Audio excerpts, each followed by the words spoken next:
Shalom Uvrachá. Esta quinta-feira, depois do pôr do sol, vai começar a festa de Shavuot. Se você está ouvindo essa aula no ano em que ela foi feita, cuidado, se é o ano que vem, já não sei que dia da semana vai ser. Mas esta festa de Shavuot do ano judaico de 5.780 vai comemorar 3.332 anos da entrega da Torá no Monte Sinai. Como dissemos para vocês na aula anterior, o Monte Sinai não é esse Monte Sinai que aparece a foto dele na hora que você digita no Google. Por quê? Tinha uma pessoa, já entrei mais profundo agora, na aula anterior eu falei o genérico da coisa, dos padres que determinaram que lá é o Monte Sinai. Como aqueles padres determinaram aquilo, tinha a mãe do imperador Justiniano do Império Bizântico, ela se chamava Helena.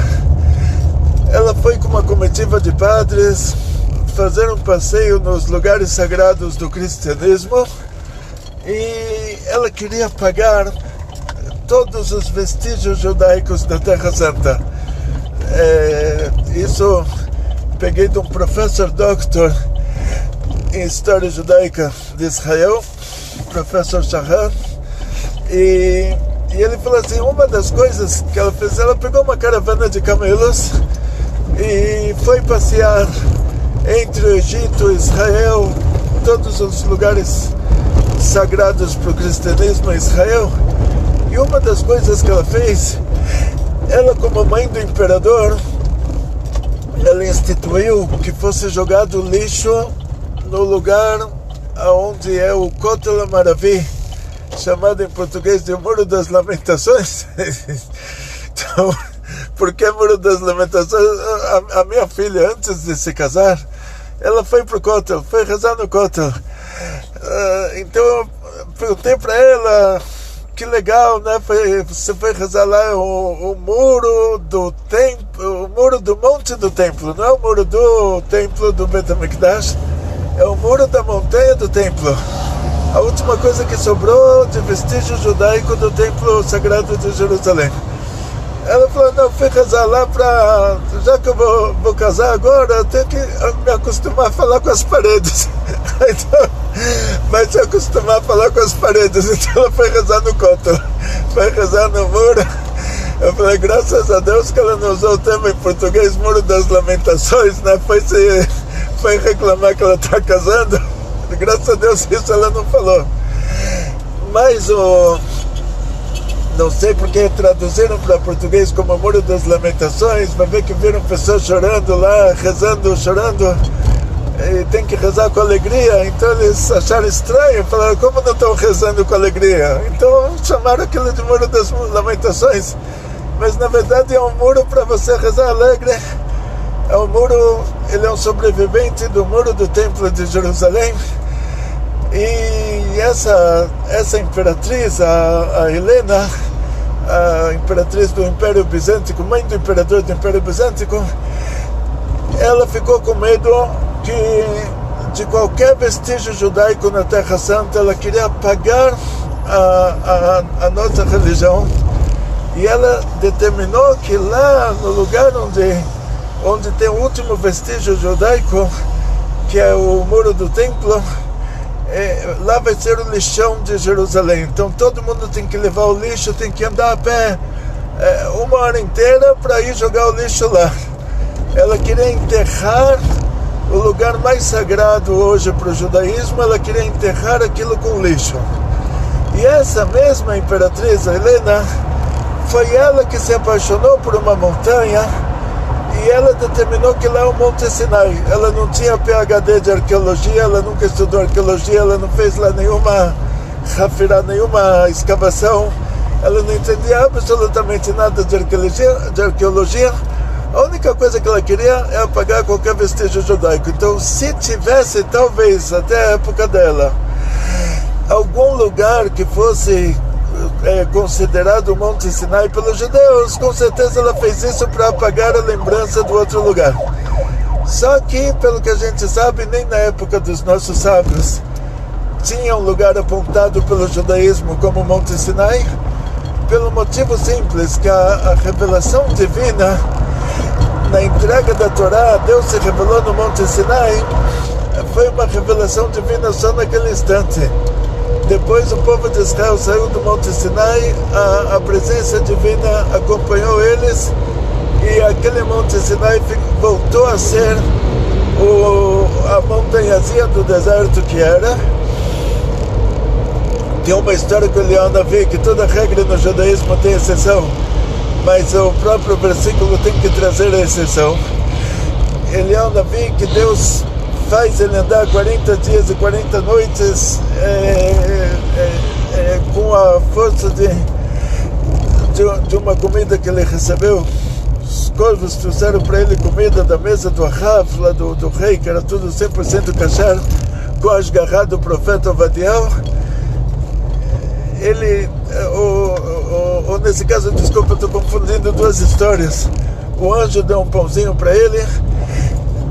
Acho que essa história é muito trânsito, a gente acaba. Não estou com os livros aqui, então tem várias histórias com o profeta Eliyahu. Uma das histórias, o anjo deu um pãozinho para ele, provavelmente em relação a essa história, que ele andou 40 dias e 40 noites até o Monte Sinai. Hashem marcou a reunião com ele lá. Ou seja, para nós o Monte Sinai não tem mais nenhuma importância histórica, religiosa, por causa que a revelação divina já não está mais lá. E o que vai acontecer depois que o Mashiach chegar já é outra categoria. O que importa para nós é o aqui e agora. E aqui e agora, na nossa história, o Monte Sinai não é conhecido. Os arqueólogos tentam encontrar esse lugar de acordo com vestígios, mas nenhum desses lugares bate com o nosso aspecto religioso. Tipo, tem que ter uma distância curta o suficiente para que Moshe Rabbeinu pudesse de Midian ir pastar as ovelhas do Itró perto de lá, a ponto de um carneirinho fugir dele até lá. Uma distância que mulheres grávidas e crianças conseguissem andar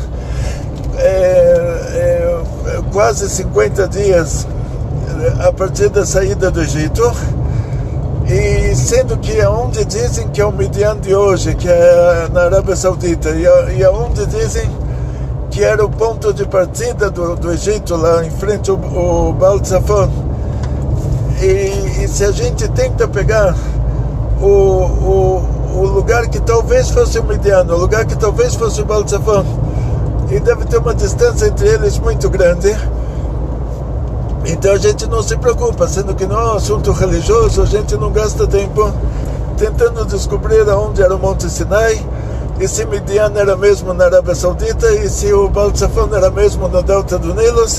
Pode ser que nenhuma dessas coisas era no lugar onde os arqueólogos dizem, e isso não é problema nosso, isso não faz para a gente a mínima diferença. O que vai fazer a diferença é o aspecto espiritual que nos acompanha. Quer dizer, Deus deu a Torá no Monte Sinai no dia de Shavuot. Aquela ocasião era um Shabbat, e nós recebemos um upgrade de 7 mandamentos para 613. Nossos sábios estudam as leis da conversão ao judaísmo desse Mamad Ar-Sinai, desse acontecimento do evento do Monte Sinai, o evento da entrega da Torá. Então, vamos esquecer o Monte Sinai, ele já ficou na história, o Egito ficou na história. Ninguém vai querer fazer um passeio agora, falar, eu quero ver aonde nossos ancestrais levaram as chicotadas dos egípcios. Não tenho, eu não sei, até hoje eu também não entendo por que precisa ir para a Polônia, a não ser para os túmulos dos tzadikim que estão nesses países, mas vê aonde a gente sofreu, vê aonde os nossos antepassados sofreram na Inquisição, nas Cruzadas. no Egito. Então, o Monte Sinai, ele não entra nessa categoria lá, ele entra na categoria de saída do Egito. A saída do Egito começa na meia-noite que teve a praga dos primogênitos, e o objetivo da saída do Egito é de a gente receber a Torá no Monte Sinai, a ponto de que a festa de Shavuot pela Torá, ela não tem uma data. Todas as festas da Torá, está escrito no primeiro dia, no 10º dia.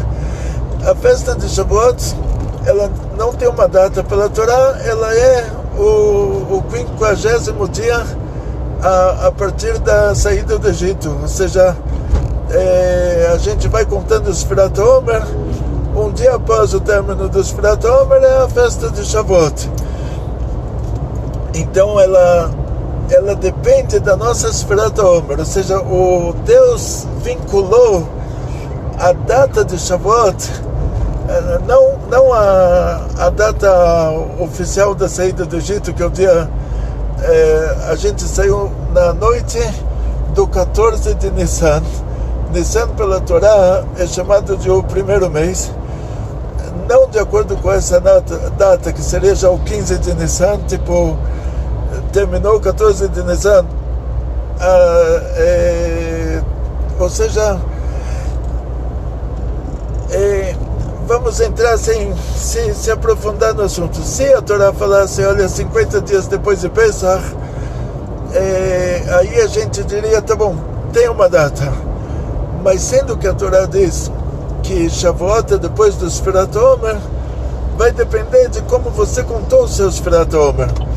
Então vai depender se você, no meio do Sfirat Omer, você pegou um avião daqui para a China, que agora tudo deve estar muito mais barato lá do que antes, e você ultrapassou, no meio entre Pesach e Shavuot, você ultrapassou a linha do tempo, onde muda o dia. Ou se você veio da China para cá, você já fez essas compras e voltou para o Brasil. Agora, se você está ouvindo esse vídeo nesse ano que ele foi feito, o mundo inteiro já está se recuperando da epidemia, e a gente, onde a gente chega agora, tem que ficar 14 dias de quarentena. Nos Estados Unidos, daqui a pouco Israel vai copiar, Israel sempre copia os Estados Unidos. Então, assim, se a pessoa viajou entre Pesach e Shavuot para a China do Brasil, então ele mudou o dia da Sfirat Omer. Então o problema dele é que a festa de Shavuot para ele vai cair em outro dia. Então o certo seria, se você precisa ir para a China, ou você tem que voltar da China, dá a volta ao mundo, mas não vai pelo Oceano Pacífico, para não ultrapassar esse dia da mudança de dia durante o Sfirat Omer. Sendo que a festa de Shavuot, pela Torá, a data dela o que determina ela é o Sfirat Omer. Então, de acordo com a Sfirá, Deus me livre, para você pessoalmente, a data da sua festa de Shavuot pode mudar. Então vamos agora para o assunto. Já falamos Monte Sinai. O Egito ficou na história, ninguém vai querer ver onde nossos ancestrais levaram chicotadas. A gente aprende daqui também que não é bom ficar visitando o campo de concentração e lugares na Espanha onde queimaram judeus vivos, e lugares em Portugal onde torturaram judeus. Tudo isso é bom para os países lá, que Portugal, Espanha, Polônia, que são países pobres, que eles ganham dinheiro em cima do turismo, mas para nós não é bom. Você tem que... A gente vive o judaísmo, a gente vive o futuro, a gente não vive os sofrimentos do passado, a gente vive a Geulá, a redenção que vai acontecer no futuro. Então a gente tem que se focar no futuro, não no passado. E o que a gente pega para nós da festa do Shavuot, o que a gente pega para o futuro, o que vai acontecer essa quinta-feira à noite? Diz o Zohar que ele compara a noite de Shavuot, a noiva que é a referência da esfera chamada Malchut, lá em cima no mundo de Atzilut. Esse Malchut é um nível de revelação divina. As 10 Sefirot, elas são 10 níveis de revelação divina diferentes. Essa Sefirah chamada de Malchut, ela tem um aspecto dela, ela tem as características dela. Característica dela é que ela é a 10ª Sefirah de cima para baixo. Ela recebe de todas e ela tem um aspecto chamado Or Choser, que dela a luz infinita de Hashem se reconecta à fonte lá em cima. Ou seja, as 10 Sefirot, elas são 10 aspectos diferentes de revelação divina. E o Malchut, que é chamado de realeza, ele vai ser, por um lado, a esfera mais baixa. Ela dá origem aos mundos de baixo. E o vínculo entre nós e a revelação divina superior e os mundos de cima é essa esfera chamada de Malchut. Por isso diz o Zohar, Deus criou o mundo porque na sua infinita bondade Ele quis ser o rei, Ele quis nos fazer o bem dessa maneira. Hoje a gente vê quando o governador e o presidente começam a se pegar, a gente fala que bom seria se tivesse uma pessoa com bom coração nesse meio político. Então aqui a gente descobre o verdadeiro aspecto desse Prata Malchut. Hashem quis guardar para ele essa esfera, porque Hashem, Deus é a essência do bem, e a natureza de quem é bom é fazer o bem. E nessa posição chamada de Malchut, realeza, só pode ocupar ela o próprio Deus, porque aí precisa ter bondade de verdade. Então o Malchut é a revelação divina, por um lado mais baixa, mas cada uma dessas Sefirot, que é uma emanação divina de um critério diferente, cada uma delas ela tem um aspecto que as outras não têm. Então essa Sefirah chamada de Malchut, quando ela se une ao conjunto de Sefirot que está acima dela, que é chamada de Zer Anpin, que consiste nas Sefirot chamadas de Chesed, Gvura, Tiferet, Netzach, Od e Sod, quando o Malchut se une às Sefirot de cima, a essas 6, acontece um fenômeno cabalístico chamado de Ichud Zum, Ichud Zer Anpin e Nukva, que seria assim: o Zer Anpin seria o rosto pequeno, um conceito cabalístico que é o conjunto de 6 Sefirot, Chesed, Gvura, Tiferet, Netzach, Od e Sod. E a Nukva, que é a mulher, é o Malchut. Então, na prática, o Malchut no Zohar, ele é comparado à noiva, e nós somos o lado da noiva, tipo o Malchut, que repassa para nós a abundância divina, a fartura divina, e o Zer Anpin é comparado ao noivo, a revelação divina, onde Deus é o noivo, onde Deus é o que dá, e o Malchut é a noiva. Malchut é quem recebe e repassa para nós. Da mesma maneira que a noiva, tudo que ela recebe do marido, ela divide com a família, né? Vamos dizer assim, a mãe dela precisa de alguma coisa, o pai dela precisa de alguma coisa, ela fala para o marido, olha, minha mãe está precisando disso, meu pai está precisando daquilo, minha irmã precisa disso, meu irmão precisa daquilo. E eles, sendo que eles são a família da noiva, o noivo não pode deixar de cuidar deles, por meio da noiva, é claro. Então, esse é o nosso vínculo com a revelação divina superior, é o Malchut. E em relação a nós, em relação à festa de Shavuot, é que no dia de Shavuot vai ser dia de sexta-feira durante o dia, este ano de 5.780, nesse dia de Shavuot, acontece o Ihud Zoom, fenômeno cabalístico lá em cima. Como tem os fenômenos físicos aqui embaixo, tem eclipse lunar, tem eclipse solar. Lá em cima tem os fenômenos cabalísticos, que não é eclipse. Imagina se a lua e o sol se unem. E sai agora o reflexo do sol refletido pela lua, agora vai ser refletido diretamente, quer dizer, o sol também vai dar a luz, também vai refletir a própria luz. Imagina uma união entre sol e lua, com 24 horas de luz por dia, e a gente não tem como imaginar, porque materialmente, se isso acontecesse, não daria para acontecer materialmente. Mas espiritualmente sim, acontece a união entre o Malchut, que é comparado à lua, o Zerampin, que é comparado ao sol. O Malchut é comparado à noiva, o Zerampin, que é comparado ao noivo. E essa união, esse fenômeno cabalístico acontece durante o dia de Shavuot. Ihud Zoom, Ihud Zerampin e Nukva. E nós só temos a ganhar. E aonde a gente entra aqui, imagina um casamento que o noivo é muito, muito, muito, muito rico. E a noiva é uma menina muito simples, muito boazinha, mas muito simples. Então ela reúne, antes do casamento, reúne a família inteira.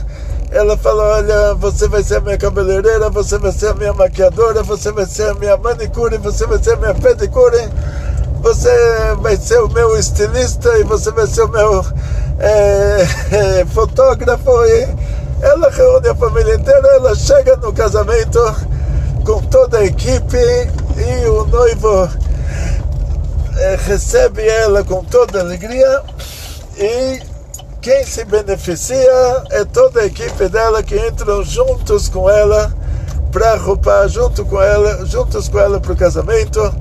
Cada um tem uma função, o noivo tem que agradecer pessoalmente a cada um, tem que recompensar, tem que dar um grande presente para cada um, que no mérito deles ele tem essa noiva tão linda, maravilhosa, e que eles prepararam a noiva tão bonito para o casamento. E diz o Zohar, isso é o que acontece, é o que a gente faz na noite de Shavuot. Na noite de Shavuot, nós preparamos a noiva, que é o Malchut, a esfera chamada de Malchut, para o casamento, que é o fenômeno cabalístico chamado de Ihud Zoom, que vai acontecer durante o dia de Shavuot. Esse ano vai ser sexta-feira, então a quinta-feira à noite a gente vira a noite preparando a noiva. E como a gente prepara a noiva, diz o Zohar, quando você estuda a Torá, as partes da Torá chamadas de Torá, Neviim, Ktuvim, o lado Midrash da Torá, o lado culto da Torá, quando você estuda a Torá, cada uma dessas partes da Torá é uma roupa da noiva, vai gerar uma roupa para a noiva. Cada uma dessas partes da Torá vai gerar uma joia para a noiva.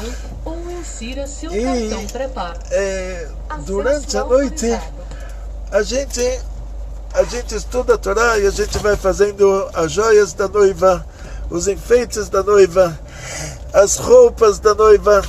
E no outro dia de manhã, quando chega a hora do casamento, aí a gente já não precisa mais se preocupar. Nós entramos lá em cima junto com a noiva, e o noivo fala pra gente: vocês prepararam ela tão linda, vocês merecem um prêmio muito grande. E nós só temos a ganhar. Por isso diz o Zohar, na noite de Shavuot, você deve virar a noite estudando Torá, porque cada parte da Torá que você estuda nessa noite, por isso que o Tikkun Leil Shavuot é um livro feito para estudar na noite de Shavuot, ele traz diversas partes da Torá, diversas partes do Pentateuco, dos profetas, das escrituras, da Torá oral, da Torá oculta. Mas se você não tem esse livro em casa, você pode estudar qualquer parte da Torá que te alegra. O importante é esta quinta-feira à noite a gente virar a noite estudando Torá. Diz o Zohar, cada parte da Torá que você estuda na noite de Shavuot, você lá em cima, a sua Torá está se transformando no enfeite da noiva, na joia da noiva, nas roupas da noiva, e você só tem a ganhar. No outro dia, a revelação divina maior que acontece, a união entre a noiva e o noivo, a união, um fenômeno cabalístico chamado de Hudzun, Zer Ampin e Nukva, a união entre a Chesed, Gvura, Tferet, Netzach, Hod e Sod, esse pacote chamado de Zer Ampin, rosto pequeno, com a Nukva, a Nukva é a mulher, que é o Malchut. Acontece essa união, quer dizer, acontece o casamento entre o noivo e a noiva, e nós vamos fazer parte desse casamento como as pessoas que proporcionaram ao noivo essa noiva tão linda. E na hora que acontece essa revelação, é repassada para nós a fartura divina, a abundância divina para o ano inteiro, diz o Zohar. Então é muito importante virar essa noite de Shavuot estudando Torá, e nós só temos a ganhar. Vamos continuar com esse assunto, mas por enquanto, ouve bem aqui, essa parte do Shavuot é muito importante. Escreve, anota, coloca uma observação no nosso vídeo. Não se esqueçam de divulgar o nosso canal. Eu desejo para todos vocês, em breve vamos ter Hag Shavuot Sameach, muito sucesso, muita saúde, muito dinheiro, muitas felicidades, muito de tudo e tudo de bom. Até a próxima aula. Kol Tov.